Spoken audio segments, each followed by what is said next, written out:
어느 수술실. 환자는 마취 상태입니다.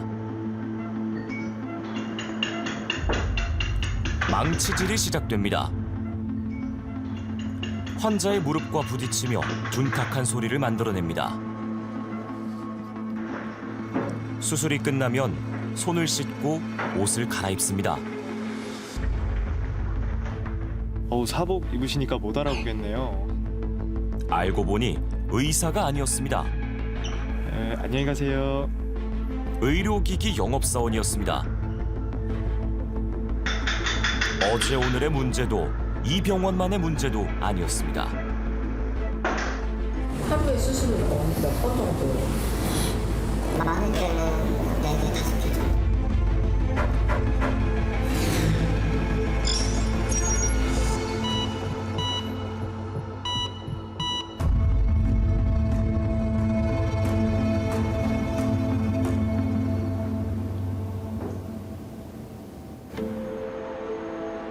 지난달 KBS 부산 총국을 찾아온 제보자. 한 척추관절병원 관계자라고 자신을 소개했습니다. 일반 직원들은 잘 모르고 있습니다. 그래서 가족이나 지인들 소개도 많이 하죠. 잘 모르니까. 수술실 안에서 은밀하게 벌어지는 일들을 꼬박 한 달여 동안 촬영했다고 했습니다. 제보자는 누가 의사인지 쉽게 구분할 수 있습니다. 머리 쪽이 하얀색은 조무사나 영업사원이고요. 이 파란색으로 표시되어 있는 게 의사거든요. 하얀색 모자를 쓴 사람, 이 병원에 의료기기를 납품하는 영업사원. 능숙한 솜씨로 수술 부위의 조직을 떼내더니 망치질로 환자 무릎에 인공관절을 고정시킵니다.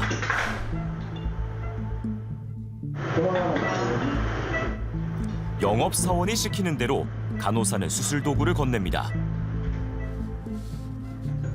파란색 모자를 쓴 의사, 맞은편에서 가만히 무릎만 잡고 있습니다. 십자인대 수술에서도 수술 도구는 영업사원의 손에 들려 있습니다. 환자의 무릎 속으로 들어간 전동 드릴이 돌아갑니다. 그 안에선 뼛가루들이 사방으로 튀고 있습니다. 내시경을 보면서 거침없이 뼈를 깎아냅니다. 그 옆에 서 있는 의사는 환자 무릎을 잡고 있습니다. 이렇게 깎는다는 거는 이거는 말도 안 되는 일이죠. 이거는 당연히 수술 과정에 문제가 없고 이 사람이 아무리 시술을 잘했다 하더라도 환자의 실제 임상 증상하고 이렇게 연관이 돼가지고 수술한 게 아니기 때문에 의료적인 문제에서는 아주 심각한 문제가 있는 거예요. 수술을 마치고 손을 씻는 영업사원. 옷을 갈아입더니 도망치듯 병원을 빠져나갑니다. 사복 입으시니까 못 알아보겠네요. 공익제보자는 영업사원이 매일같이 병원으로 출근해 수술실 근처에 있는 방에서 상주했다고 증언했습니다.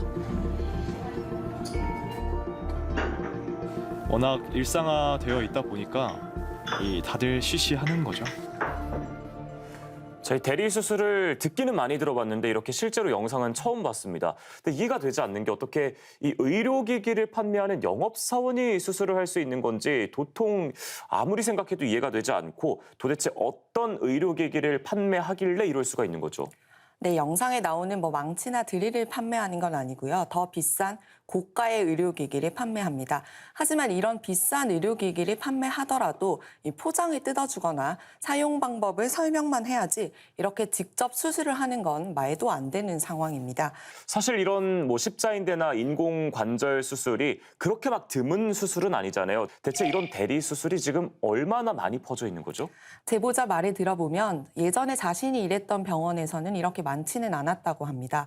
하지만 다른 병원은 어떻냐 이렇게 물었더니 또 있다 이렇게 얘기를 하더라고요. 정리하자면 일상적으로 모든 병원에서 일어나는 건 아니지만 또 적지도 않은 수준이다 이렇게 볼 수 있겠습니다. 이번에 저희 KBS가 이 대리수술 영상 30건을 입수해서 살펴봤습니다. 이 중에서는 영업사원이 수술도구를 잡는 경우도 있었지만 간호조무사가 수술도구를 잡는 장면도 포착됐습니다. 이번에는 어깨 관절 수술 장면입니다. 해당 의사들이 경험이 많다는 이른바 전공 수술입니다. 수술실을 둘러보니 영업사원은 보이지 않습니다. 그런데 의사는 수술 중에 갑자기 수술복을 벗더니 수술실을 나가버립니다. 그래도 환자 어깨에는 봉합 수술이 계속됩니다. 봉합을 하는 사람, 간호조무사입니다. 이 수술을 하다가 의사가 다른 진료를 보거나 다른 수술을 하러 나가버려요. 근데 그러면 간호조무사가 다 봉합을 하는 거예요. 혹시라도 이런 사실이 외부에 알려지지 않도록 내부 감시가 철저했다고 합니다. 그 공항검색대에서 검색하듯이 그거 있죠. 검색대에서 쓰는 거. 그것도 구매를 해서 수술방 안에 비치가 되어 있어요.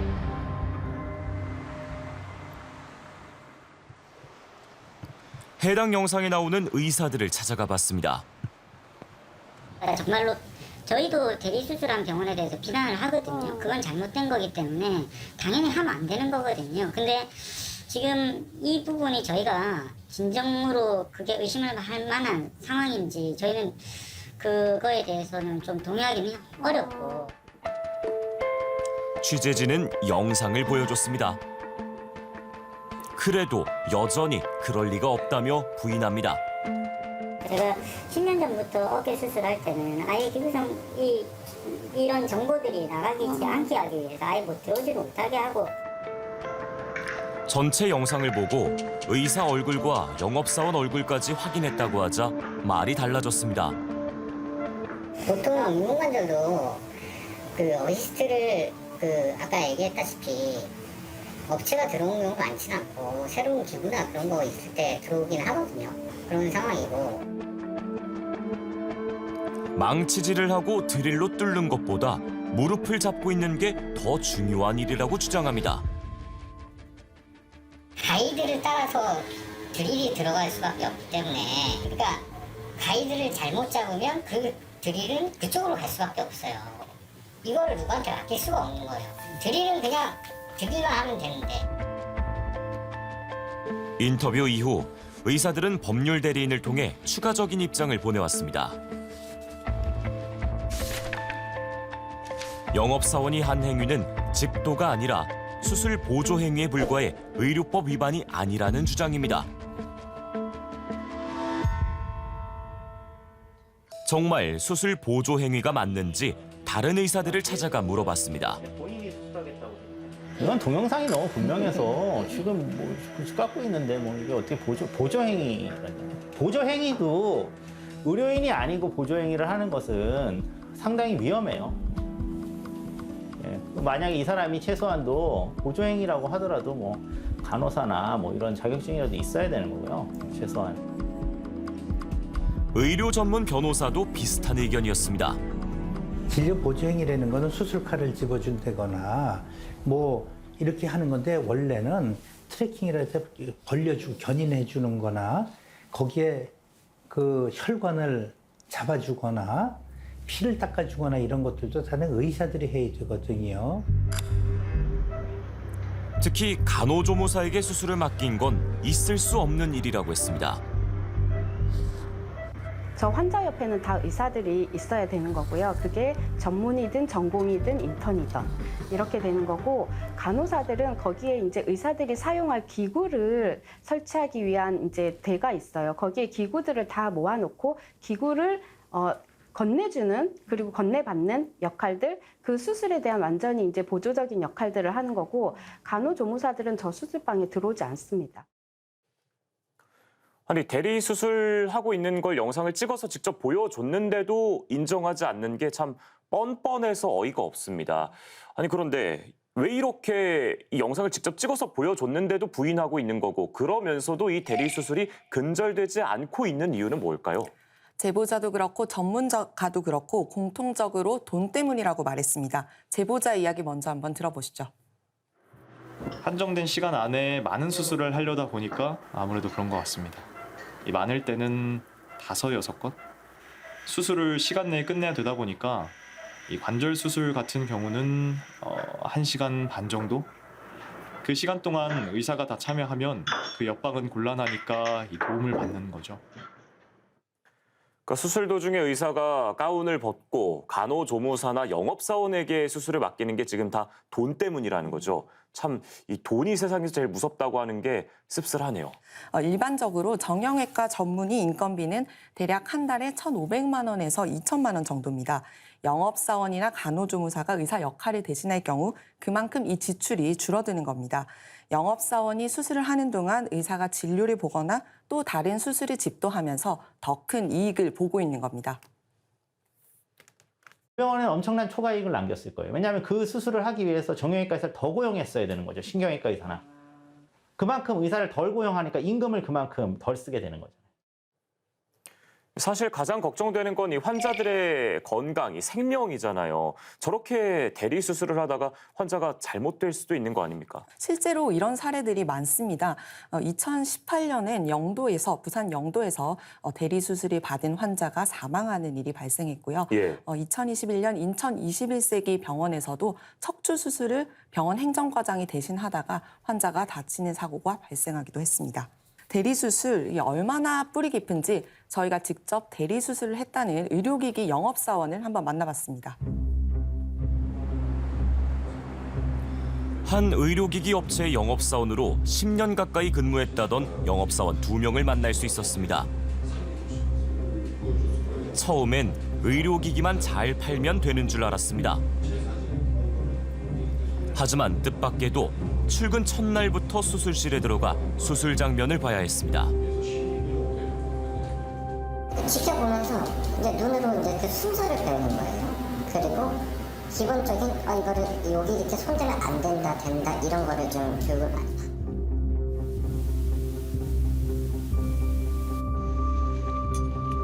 입사한 지 한 달 만에 대리 수술에 투입됐다고 했습니다. 의학 지식이라곤 어깨 너머로 보고 배운 수술 장면이 전부였습니다. 하루에 수술은 몇 번 정도? 많을 때는 4개, 5개 정도. 네. 거의 매일 해야 되는 거. 매일 3주 했습니다. 병원에 상주하면서. 그쵸. 병원 사무실로 안 가고 병원으로 아침 출근하고 퇴근은 병원에서 했어요. 의료 장비 영업을 위해 필수적인 업무라고 했습니다. 저희한테 항상 교육을 해서 수술은 서비스다 하면서 그냥 가서 그냥 물건 팔아주니까 가는 거야. 언론에 해당 병원의 대리 수술 의혹이 보도되고 경찰이 수사에 나서자 회사는 거짓 진술을 하라고 요구했다고 합니다. 수술실에 들어가지 않고 그냥 관리만 했다. 그리고 기부 조립만 놔줬다. 이런 식으로만 얘기하라고. 차마 거짓을 말할 수가 없었다는 두 사람. 진실을 말한 대가로 업계를 떠나야 했습니다. 지금도 병원과 업체 측의 협박에 시달리고 있다고 합니다. 저는 이쪽 업계에 취직을 못하죠, 이제. 왜냐면은 어딘가 이력서를 넣으려고 하면은 고발한답니다. 이런 소문도 다녔고. 그리고 뭐 이제 고소까지 준비한다니까. 이미 업계 관행처럼 자리를 잡은 듯한 대리 수술인데 이 대리 수술을 근절할 방법은 없을까요? 네, 반복되는 대리 수술을 막기 위해 9월부터 수술실 안에 CCTV를 설치하기로 했습니다. 하지만 전문가들은 이 CCTV 설치만으로는 대리 수술을 완전히 끊어내기는 어렵다 이렇게 보고 있는데요. 예. 설치를 하더라도 찍지 않을 이유를 만들어서 피해가거나 또 공개를 거부할 수도 있다는 겁니다. 아무래도 추가적인 대책이 더 필요해 보입니다. 네, 그렇습니다. 전문가들은 처벌 강화가 무엇보다 필요하다고 입을 모았습니다. 지금은 대리수술 자체가 내부 고발이 아니면 적발되기도 힘들 뿐더러 이렇게 적발이 되더라도 처벌이 매우 미미하다는 건데요. 예. 지난해 무면허 의료행위 관련 행정처분 현황을 살펴봤습니다. 전체 71건 중 22건이 의사면허 자격정지 한 달 이하 기소유예였고요. 면허나 자격이 취소가 된 건 단 6건에 불과했습니다. 대리수술이 돈은 되는데 처벌은 미미하니까 계속해서 이어지고 있는 겁니다. 예. 그럼에도 불구하고 지금 이 대리 수술에 연루된 의사에 대해서 형처벌을 강화하는 법안 여전히 국회 문턱을 넘지 못하고 있다고요. 지난달 최혜영 의원실에서 법안 심사소위원회 회부를 요청했으나 여야 간사회의에서 배제됐다고 합니다. 저희가 왜 그런가 취재해봤더니 최근 의사 면허 취소 요건 강화 등 의료법 개정안이 통과되면서 의사들의 반발이 심한 데다가 네. 간호법 개정안 등 다른 좀 의료법 사안보다 시급하지 않다고 판단돼 보류된 상황이라고 합니다.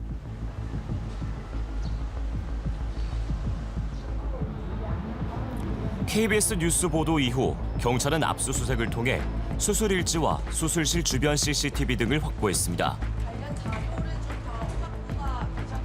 KBS가 제공한 영상을 바탕으로 수술을 집도한 인물들의 신원을 특정하는 등 수사에 속도를 내고 있습니다. 경찰의 압수수색이 들어왔는데 병원은 마치 아무 일도 없었다는 듯 여전히 영업이 이루어지고 있습니다. 대리수술 이 병원인가요? 그런 말이 있더라고요. 근데 아니거든요. 공익 제보자는 병원 분위기를 전해왔습니다. 아직도 영업사원들은 수술실을 출입하고 있다. 의사들은 여론이 잠잠해질 몇 달 뒤를 기다리고 있는 것 같다고 했습니다. 이런 일이 발생했을 때는 다시는 이제 이 일을 할 수가 없고, 그리고 그런 걸 운영했던 사람들, 그리고 거기서 일했던 사람들도 다 문제가 된다는 걸 보여줘야 됩니다. 그렇지 않으면 앞으로는 국민들이 의사를 믿지 못하게 되고, 그럼 당연히 진짜 아픈 사람들이 절대 수술을 못 받게 됩니다.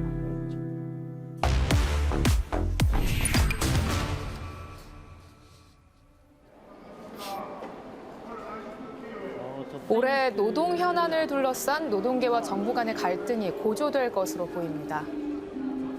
노동개혁을 최우선 과제로 꼽은 정부가 노동조합에 대한 압박에 나서고 있습니다.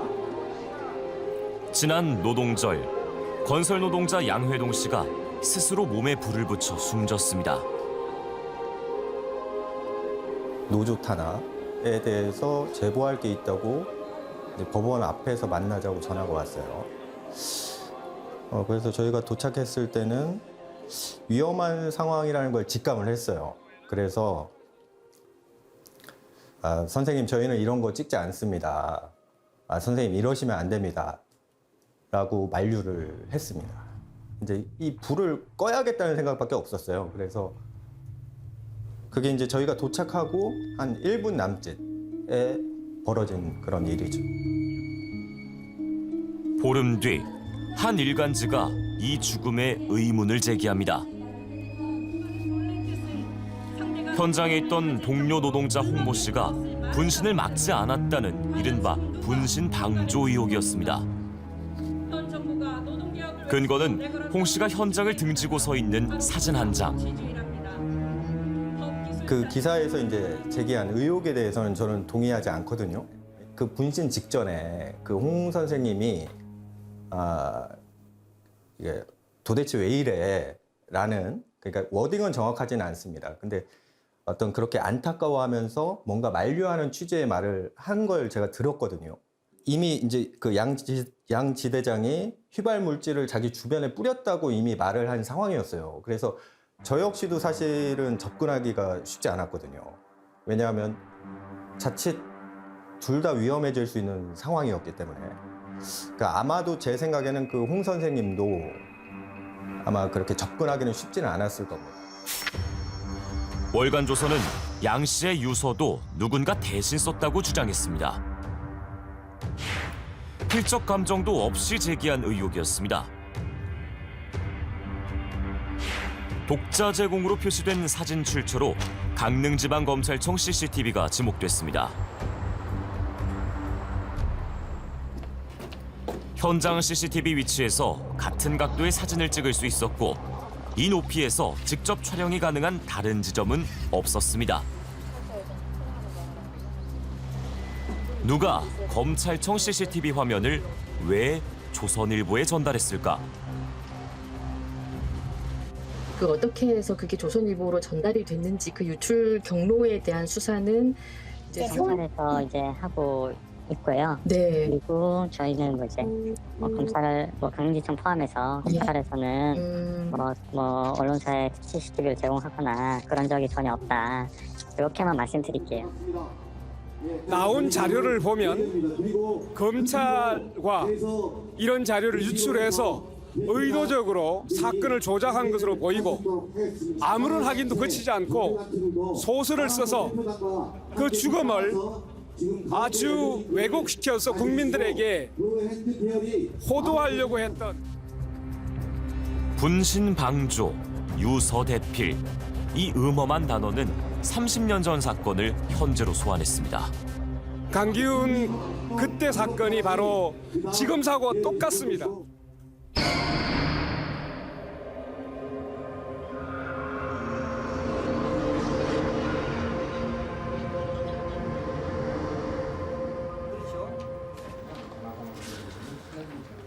네, 이렇게 힘들게 수사해야 되나?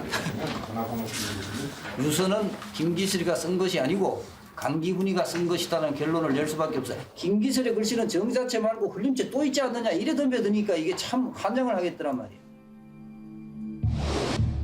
26살 청년 김기설. 1991년 5월 8일 아침 서강대 옥상에서 유서 2장을 남기고 분신해 숨졌습니다. 잇따른 죽음이 말기 노태우 정권을 압박하던 때입니다. 이날 오전 정구영 검찰총장은 대통령 비서실장이 주재한 치안관계대책회의 직후 회의를 소집합니다. 세계 정복을 위한 거대한 배후 세력의 거대한 정체를 밝히고 이들을 끝까지 추적 연구해야 하고 있습니다. 항의와 시위는 더 거세졌습니다. 김기설 사망 열흘째, 검찰은 전국 민주주의 민족연합에서 함께 일했던 동료 강기훈을 찾아내 배후로 지목합니다. 혐의는 자살 방조, 김기설의 유서를 강기훈이 대신 썼다는 거였습니다. 명동성당 농성 한 달여 만에 강기훈은 검찰에 자진해 출석합니다. 제가 검찰에 출두하는 것은 검찰에서 조사를 받기 위해서가 아니라 법정에서 진실을 밝히기 위해서인 것입니다. 이때 강기훈의 나이 27. 그러나 유서 대필의 누명을 벗고 진실이 드러나는 데는 24년이 걸렸습니다. 김기설의 유서는 김기설 본인이 썼습니다. 그렇다면 누가 왜 진실을 조작했을까? 당사자한테 책임을 지우지 않고 국가에만 책임을 물으면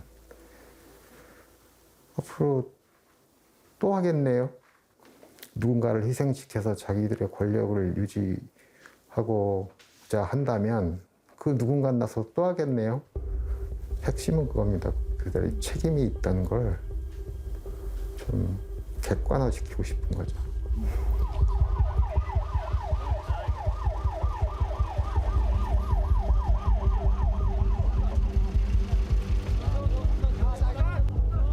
야, 마이크 쳐줘! 줄래? 기다려, 영장 여기 있잖아. 지원 영장. 문 닫아. 검찰총장의 배후 조사 지시 후 검찰은 특별조사반을 구성하고 강신욱 강력부장과 검사 6명을 수사에 투입했습니다. 강기훈이 어떤 이유에서 유서 대필자로 지목되었는지 정확하게 모르지만 당시 강신욱 부장과 남기춘 검사는 본인에게 강기훈을 넘겨주면서 물건 하나를 만들라고 직접 지시했습니다. 유서 대필 사건이라는 희대의 물건은 김기설의 필적에서 시작됐습니다. 김기설은 글씨를 두 종류로 썼습니다. 유서처럼 흘려 쓰기도 하고 때로는 또박또박 썼습니다. 검찰의 수사 기록입니다. 이 기록만 보면 김기설은 정자체만 쓰는 것처럼 돼 있습니다. 흘려 쓴 유서는 누군가 대필한 것이 됐고 검찰은 강기훈을 자살 방조 혐의로 기소했습니다. 검찰은 김기설이 속필체도 쓴다는 사실을 몰랐을까?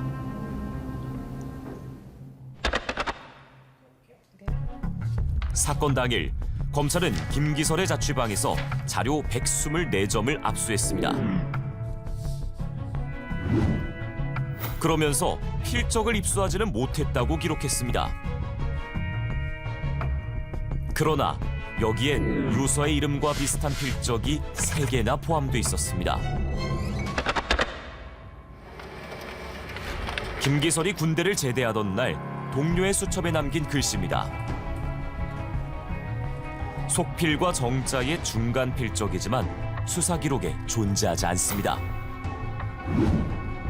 사건 닷새 뒤 검사가 직접 군부대를 방문해 입수하고도 숨긴 겁니다.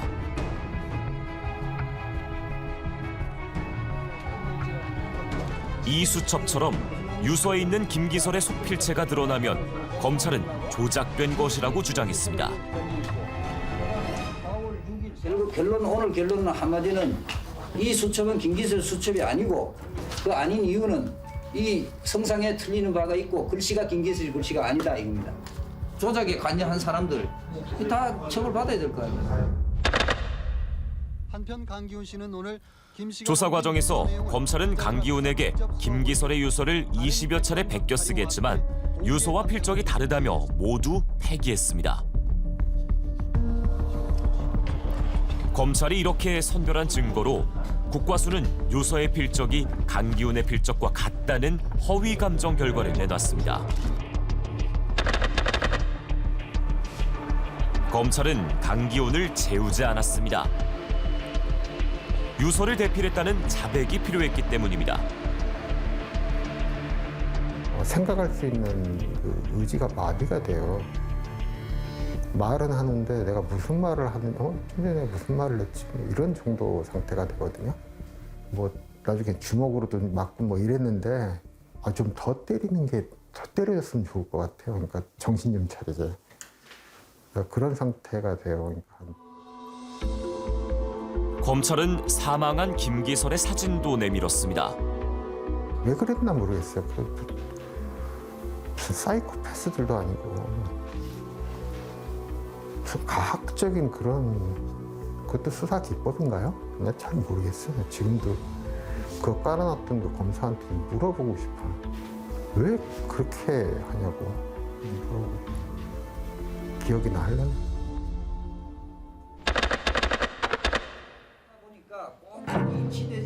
강기훈을 유서 대필범으로 지목한 뒤 검찰은 수시로 언론에 주관적인 판단을 흘리거나 공개했고 언론은 받아썼습니다. 그것은 김기설의 글씨가 아니다. 그다음에 그럼 이게 강기훈의 글씨냐? 이거 우리 눈에 육안으로 보면 이게 강기훈의 글씨입니다. 근데 그것은 아직 감정적 진행 중에 있어요. 육안으로 봐도 유서의 글씨하고 같은 거예요. 그러면 앞으로 강기훈이 이 수첩이 강기훈의 글씨하고 같다는 얘기가 되면 바로 강기훈이가 유서 승범이 되는 거야. 그러나 강신욱 검사는 2000년 대법관 후보 인사청문회에서 증거 은폐 사실을 부인했습니다. 저희들이 압수한 그 증거 중에 하나도 제출하지 않거나 이런 거 없습니다. 네, 그건 뭐 분명한 사실이고요. 감추고 누락한 필적은 2007년 진실과 화해위원회 조사 과정에서 드러났습니다. 국과수는 유서와 강기훈의 필적은 다르다고 감정 결과를 수정했습니다. 하지만 검찰은 끝까지 진실을 가로막습니다. 2009년 법원의 재심 개시 결정에 즉시 항고로 2014년 재심 무죄 판결에는 상고로 대응했습니다. 심지어 새로 이제 형사재판이 시작되는 그 재심 과정에서 검찰은 어떤 이야기를 했냐면 피고인 측이 사건을 호도하고 있으니까 국민들을 속이려고 하고 있으니까 이것을 낱낱이 판결문에 기재해달라 이런 주장까지 해서 여전히 검찰은 잘못을 인정하지 않을 뿐만 아니라 여전히 강기훈 씨를 유서대필범으로 계속 주장을 했었어요. 유서대필범으로 청년기를 보낸 강기훈. 중년이 돼서야 유명을 벗었지만 그 사이 간암을 얻었습니다.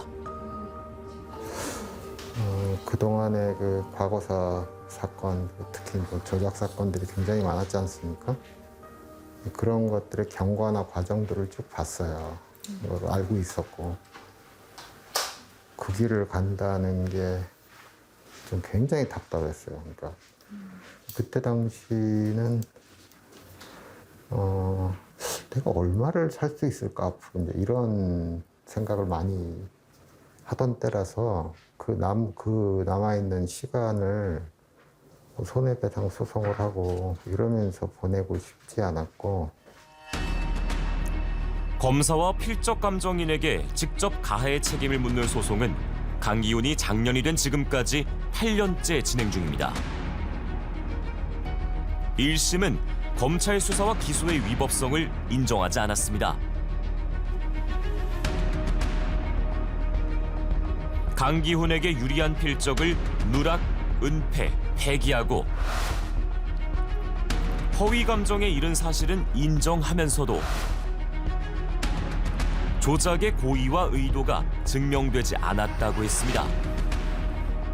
미국에서 이제 검사의 비행, 비리, 검사의 범죄를 다루는 사건에서 보면은 그 유무죄를 가르는데 아주 중요한 그런 증거들에 대해서 의도적으로 했느냐, 의도하지 않고 은폐했느냐를 따지지 않는다라고 하는 거죠. 의도적으로 했다라는 것은 내가 의도적으로 그랬어라고 말하지 않고서는 증명할 수 없는 건데 증명하지 못했다라는 이유로 책임을 이제 지우지 않는 방편인 거죠. 수사 과정에서 가혹행위가 있었던 점은 인정했지만 책임을 물을 수 있는 시효가 지났다며 면책 판결했습니다. 결국 허위 감정한 감정인과 국가의 책임만 남았습니다. 그렇게 후진 문장을 쓸 수 있는지 그 기술이 놀라워요. 그게 통할 수 있다는 게 놀랍고요. 대한민국의 판사가 그런 짓을 한다는 것 자체에 경악했어요. 문무일 검찰총장은 재심에서 무죄가 확정된 사건에 대해 사과했습니다.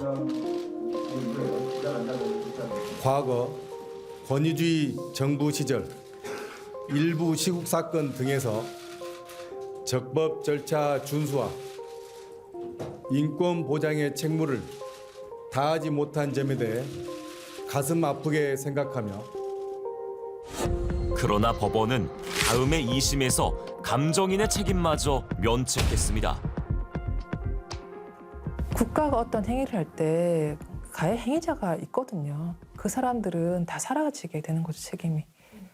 그래서 2심 판결은 기존의 판결보다 더 후퇴를 해서 어떤 행위자들을 다 면책시켜준 굉장히 문제가 있는 판결이라고 생각합니다. 중앙지법하고 고등법원이 했던 것들은 아주 좋은 역할 나누기라고 보여지죠. 허위 감정을 한 국가수의 그 직원이었던 사람한테만 그 책임을 묻고 나머지는 다 면책을 해줬는데 이제 고등법원의 입장에서는 볼 때 이게 일관성이 있느냐, 그 판결을 한 판사들은 책임은 어떻게 되고 또 검사들은 어떻게 되느냐 이런 문제에 약간 도덕적 딜레마에 빠졌을 거라고 생각을 합니다. 그래서 오히려 모두의 죄를 없애버리는 방식이다라고 아주 묘안을 찾았을 거라고 생각을 합니다. 2018년 검찰 과거사위는 강기훈 유서대필 사건이 조작이라고 결론 내렸습니다.